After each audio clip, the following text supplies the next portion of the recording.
Hello, my name is Mike Pfaff, and this is my YouTube channel, Living in the Illusion. Now, I named it that because whether we want to think so or not, whether we believe it or not, we are living in an illusion, a magnificent illusion, that we call reality. Now, last week we talked about one of the aspects that hold the illusion in place. And that is to begin to recognize that all you are your memories. All you are your memories of the past. We like to think we're more than just past memories. But as we went through the discussion, maybe you became aware that, well, maybe all I am is my past memories. Now, we'll get back to that if you'd like, and if you have any questions, just put them down below. Any comments, make them down below. And right now, I got so few people looking at my site, I'll be able to answer them or at least discuss them with you. So, this video is going to look at another one of the aspects that hold the illusion in place. And that is the belief that there is outside objects in your world. Oh, no outside objects. Well, then what's outside of us? Nothing but energy. Nothing but energy. Well, how do we get all these objects around us? Like the television screen or the computer screen that you're looking at this video on. Or your finger. Or whatever it is that's an outside object. Well, that's what we're going to talk about today and begin to recognize that we are creating everything in our world. Everything that we think is outside of us is an inside creation. Now, we've brushed against this on some of the other videos that we talked about. And I'll put a ad up there as to which video that was. So we're going to kind of talk about that again, but in a little more depth. And in that other video, I divided the screen, my whiteboard, into 3 separate parts. And I'll do that again, but a little differently, because now I'm just going to put it in 2 parts. And we'll see if it makes any kind of sense to you.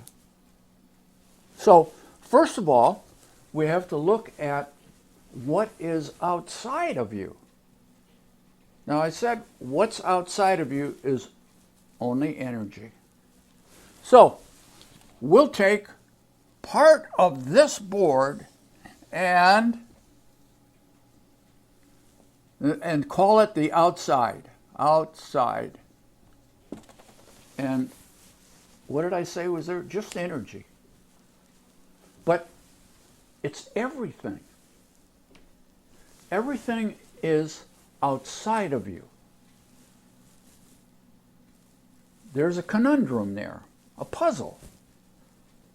How can everything be outside of you and you have objects that we're going to discuss that you create inside of you. While everything is outside, I'm going to put that down, everything. Everything is outside of you. Now I want you to think about the everything as energy. So what you have out here is everything in the form of energy. So outside of you is everything, and it's just energy, which means the everything is unmanifested. By that, there's no objects out here. There's only potential of objects. There's only all of the energy that is related to the objects. So it's unmanifested.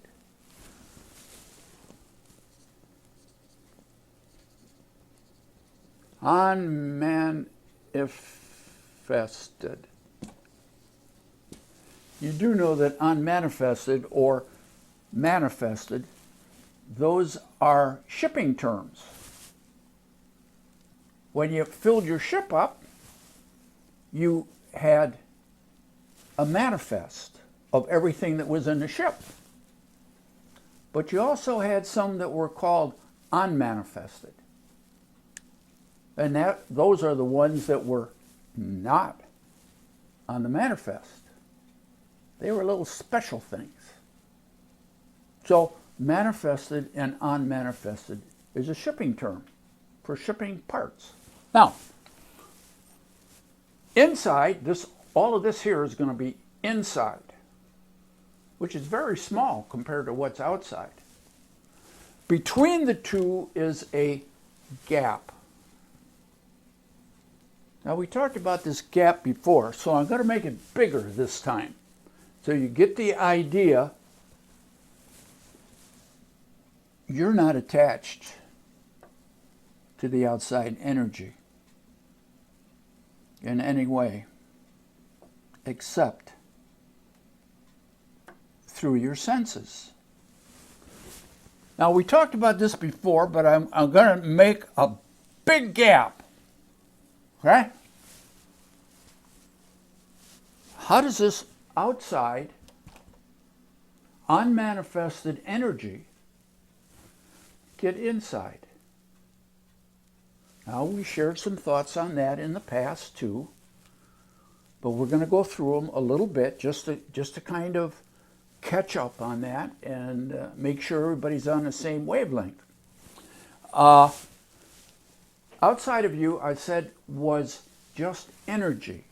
Now, there is fields of energy, and you have them right here, right wherever you're at, wherever you're watching this, you are having interaction between fields.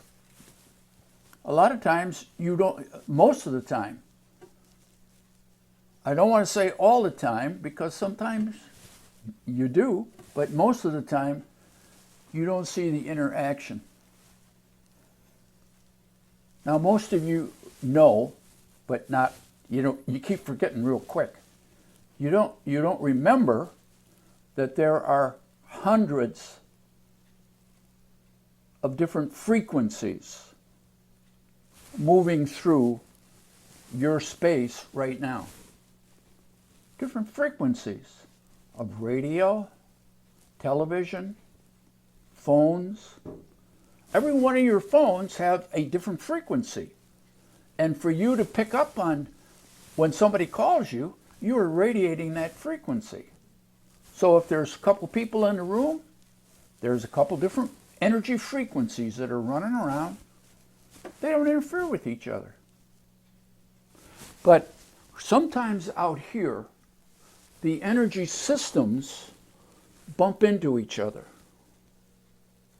When they bump into each other, that's what the senses pick up. If they don't bump into each other and make a ripple in the energy system out here, your senses don't pick them up. So your senses pick up the differences, not the sameness of the everything, but the differences. We're designed to pick up patterns of difference. So that's what we pick up. We pick up energy patterns of difference. So the other time I drew an eye. I don't know if you remember that or not. Probably not, because there wasn't that many people that looked at it. But you do have an eye, and the eye is the interface between the outside energy system and what's inside of you. That's why the gap. That's why I made this gap big. The outside, the inside don't touch.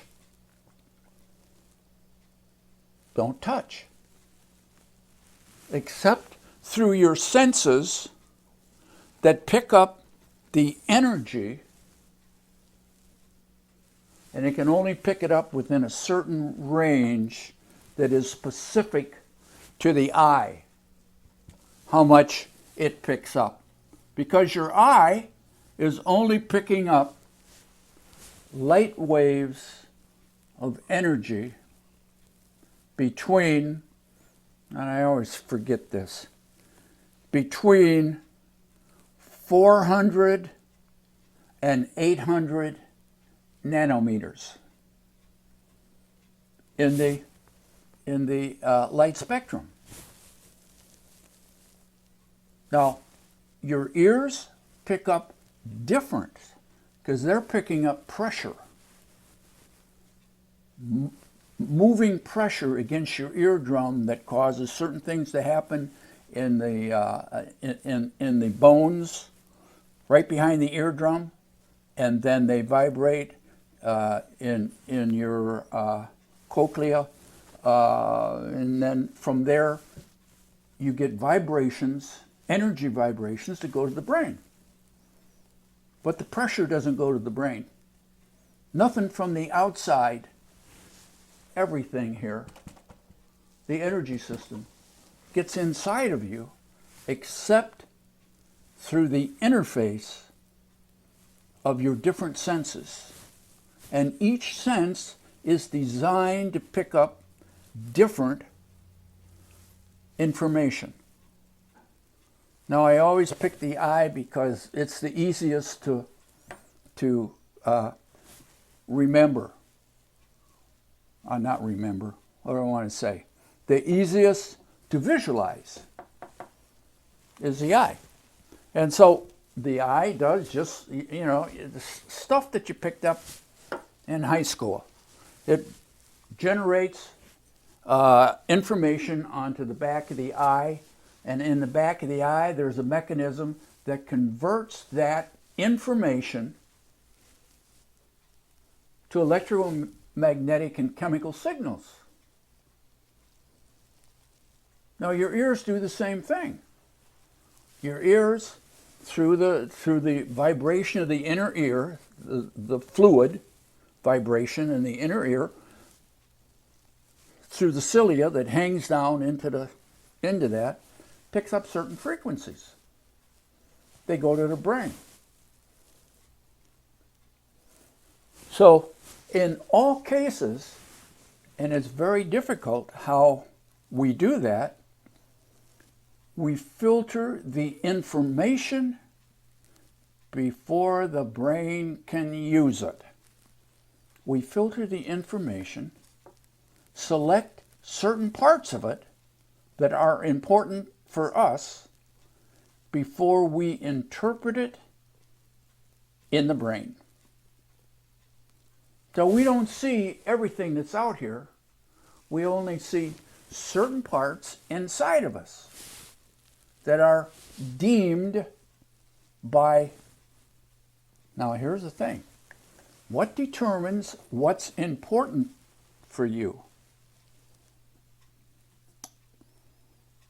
I'll tell you. Your experiences from the past. Your experiences about the past. Your experiences about the present moment, which is gone. So all you have are memories. Your memories determine in the present moment what's important for you. And you select that data. But you don't select all the information that comes from the I.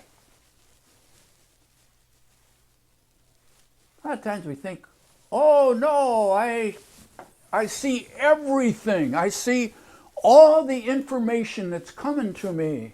And I make decisions based upon all that information. No, you don't. Before you are consciously aware of it, which means it's already been interpreted, you cut out a lot of information. Why do you do that? Because it's not important to you. It's just not important. Now, we've gone through that too. But again, it's easy to forget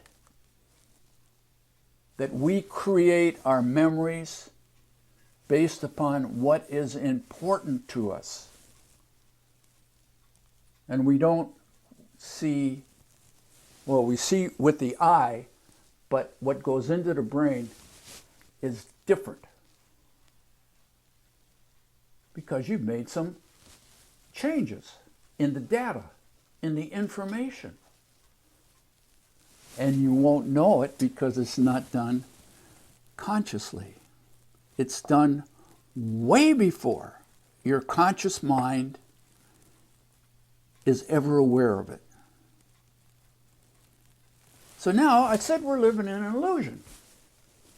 No, we don't believe it. We believe we see everything that's out here. And we believe that there are objects out here.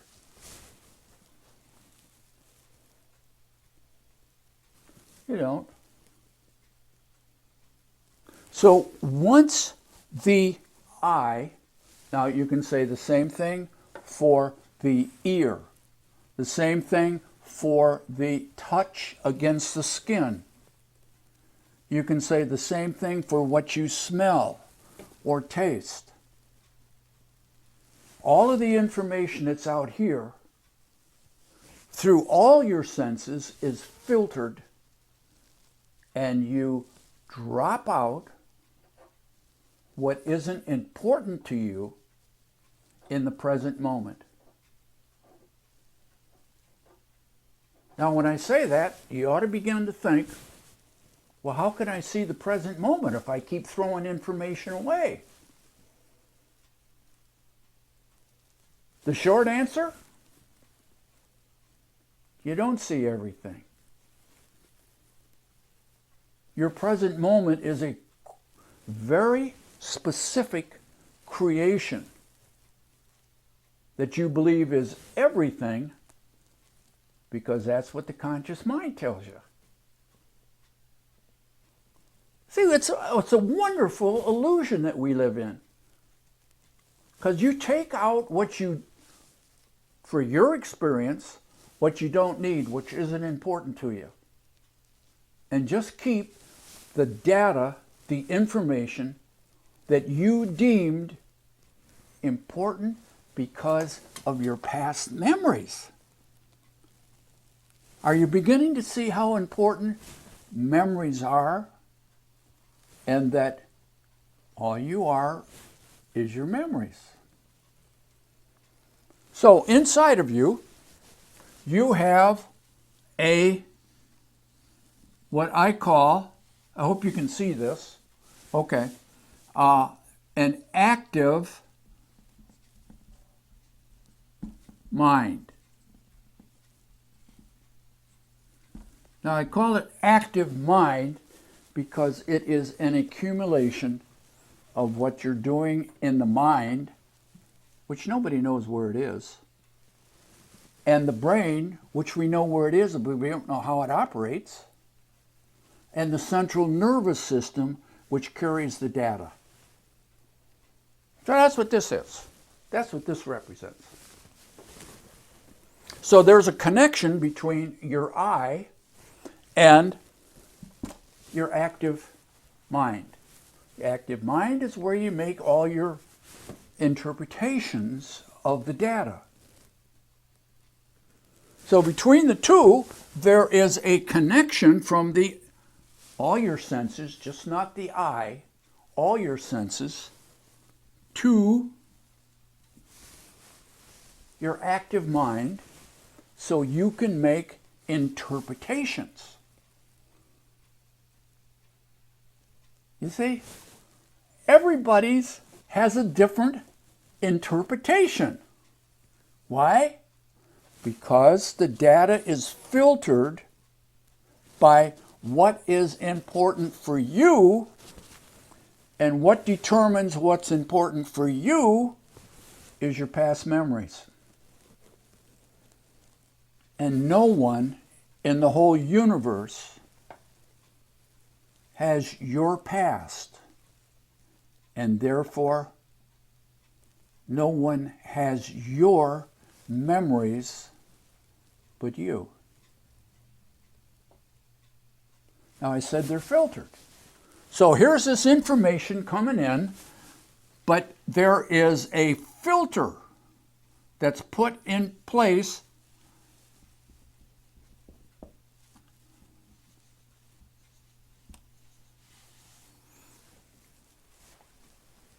There's a filter in place. Why? Because you're not going to take all the data. Why? Because it's all not important to you.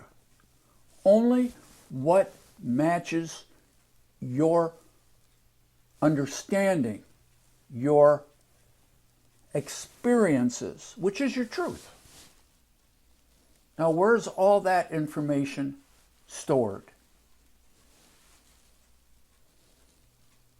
Now, I've said this before, so I'll say it again.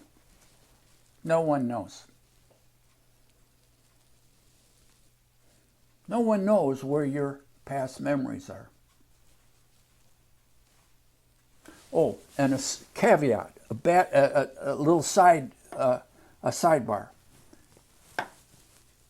You have many, many more memories than you can ever imagine. See, I said this before too, and I keep going back because it's so counterintuitive. You remember certain memories.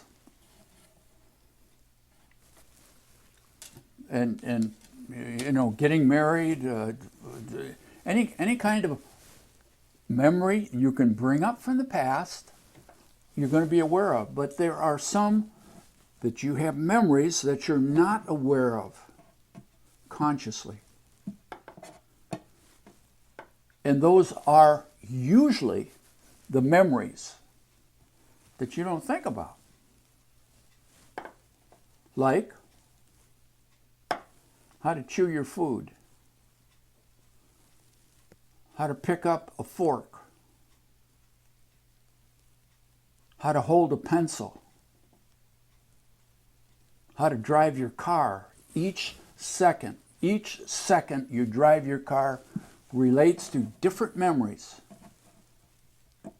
So there's a lot of, people think that all their memories are in their brain. It's not enough room. Oh no, there are trillions of interconnections and things. But you got trillions of memories. How you move your nose. Like, if I was magic, see, I could move my nose and I could make things happen. Or how you wink. Or how you turn your head. how you swallow. These are all memories. How you move your finger. These are all memories. Nobody's found one. Nobody's found the memory for how you move your finger. Oh, but we think we know where they are. They're in the brain. They can't prove that. They wish they could, but they can't. They have all kinds of ideas. You can't prove it. So now I'm going to get back to the model, and we're looking at the filter. Okay? And the filter is around what do you know? And what you know is your past experiences. Your past experiences are memories. And where are your memories kept? Nobody's sure.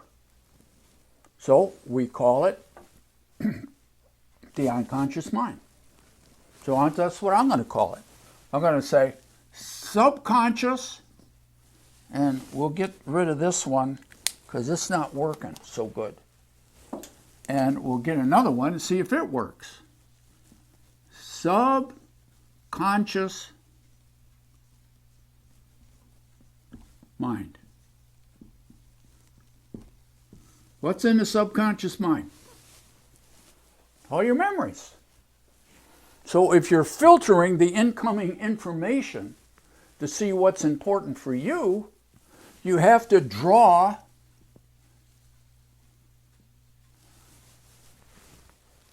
you have to put these memories in place here from the subconscious. So now you have a certain amount of data coming here, all kinds of data. The data from the eye operates at about 10 million bits of data per second. About, don't hold me to that, but it's about that. And then you're going to filter it through the subconscious mind, through the filtering system. So on the other side, you're going to get something less. So this is different data. This is data 2. This is data 1. The difference is you're only going to select what's important for you based upon your particular past. What do you do with the other information? Don't know. Have no idea. I don't know if it goes into the subconscious or if it just disappears, or like marbles, if you don't use them, they roll away and they're gone. I don't know. But we do know that this data here, the second data, you're going to make an interpretation, again, based upon the mind, the brain, and the central nervous system. That's how the data gets there. But it's filtered through the subconscious. Now, we got to say this again. All of your senses, and there's 4 other senses coming in here. So it's just not the eye, but the eye is the biggest part for humans. The eye is the biggest part.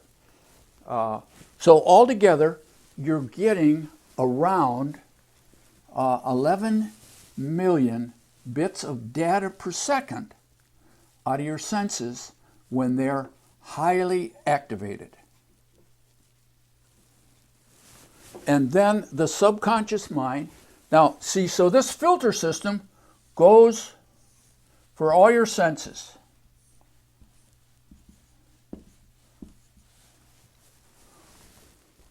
Now, this is I set out here. These senses operate at around 11 million bits of data per second. A lot of information. A lot of information. That's why most of it you don't need. Doesn't make any sense to you. You have no background in it. And so it's useless to you. That's why you filter it out. You have no reference material to it to make it meaningful.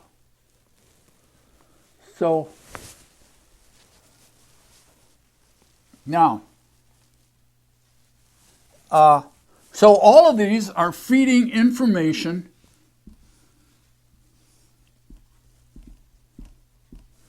into this cauldron, out of which you're going to make an interpretation.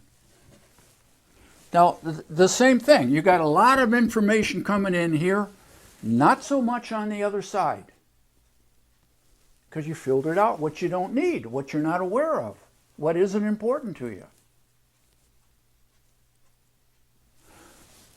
The subconscious mind.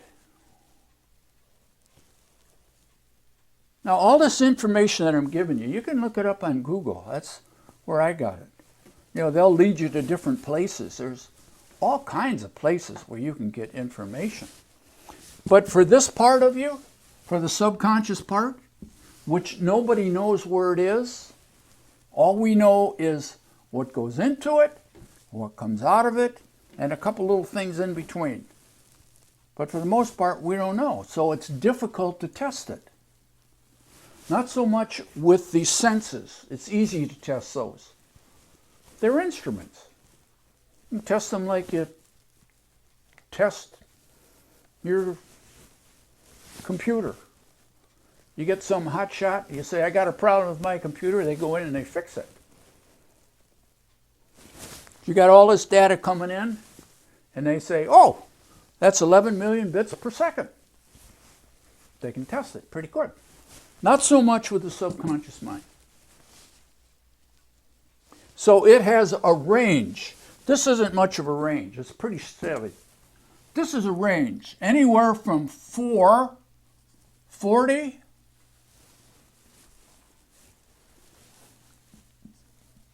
billion bits per second to 400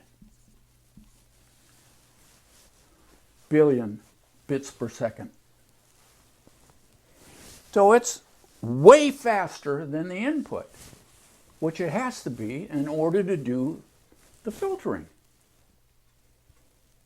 Or it would be like watching a silent movie where they walk. You see, you don't do that with this. This is so quick. You don't know what happened consciously. It's part of the illusion because you believe your conscious mind tells you everything. No, it don't tell you everything. You know why? Doesn't know everything. Now, in this model, where are your objects? In your interpretation. Here's where your objects are.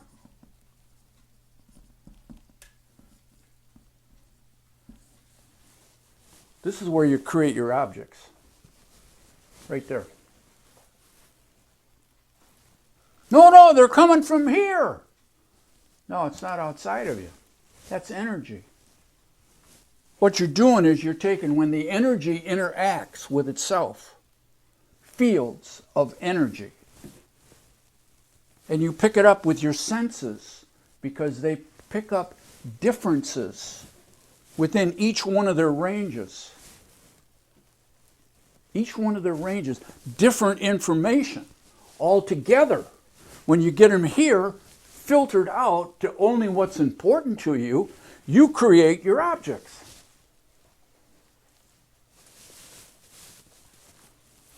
And you start at a very young age, in the womb.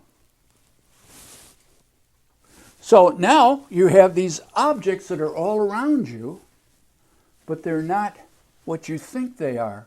They are interconnections of energy. They're interconnections of energy. They're fields of energy that bump into each other. And you interpret it in here as, now, basically, I'm an energy system. And you are picking up through the computer or your television, you're picking up information that's going through this process, and you are interpreting me inside. Each one of you will have a different interpretation. Slightly different, a lot the same, but slightly different. And some of you will have wonderful experiences with old guys with glasses and no hair. And other ones will have terrifying experiences.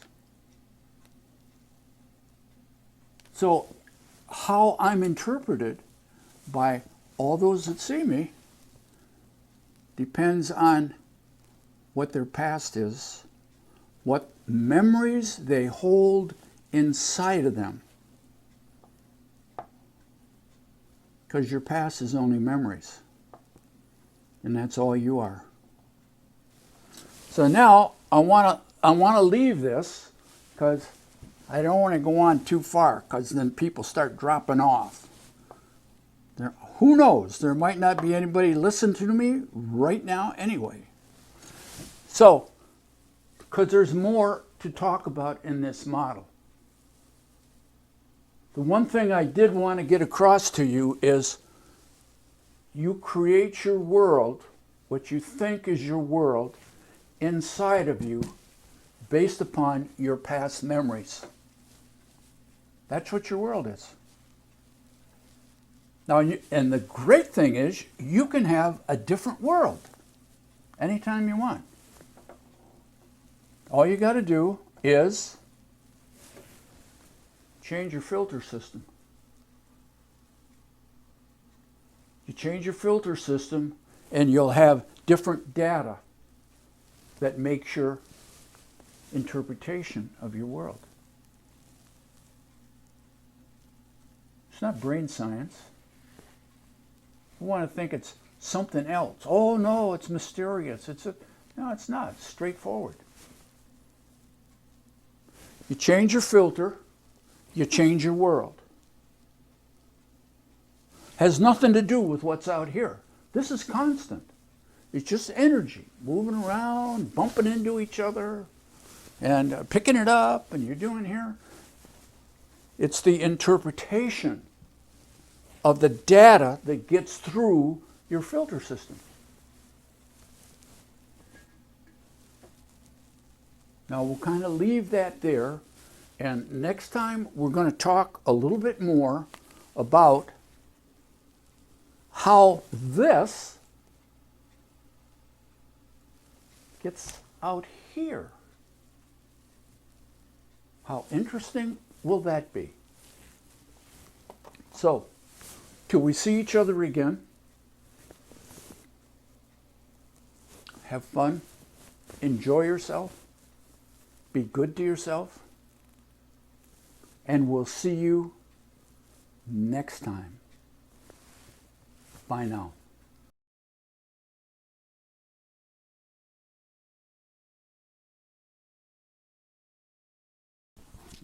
I keep forgetting when I close to remind you to subscribe below and leave any comments, and also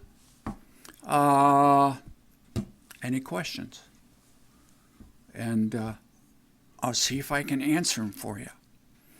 Also, my third book is out now. The ebook is out, and the softcover is going to be out, I think, by the 15th of next month.